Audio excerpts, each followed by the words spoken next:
Pakistan həbsxanasının adi bir məhbusu. Mən hindli məhbusla görüşə bilərəm. O həbsdə olduğu illər ərzində bir kəlmə belə deməyib. 22 ildir susursuz. Heç kim sizi müdafiə eləyə bilməyib. O vaxt heç ağlıma da gəlməzdi ki, 3 gündən sonra yuxum qaçacaq. Bəs onun susmağına səbəb nədir? Şükür Tanrıya, o yaxşıdır. Bu qız məni çox qorxutdu. Bu əsl sevgi və sədaqət hekayəsidir. Biz getməliyik, yoxsa gecikərik.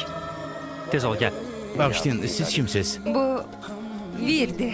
Bu isə Razadır, mənim nişanlım. Bu, Hindistanlı xilas edici Villa Pakistanlı Zara'nın sevgi hekayəsidir.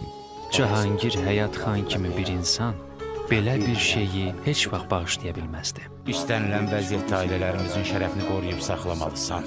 Ona de ki, getsin. Hara gedirəmsə o məni izləyir. O mənim qəlbimə hakim olub Şabu. Mən Zara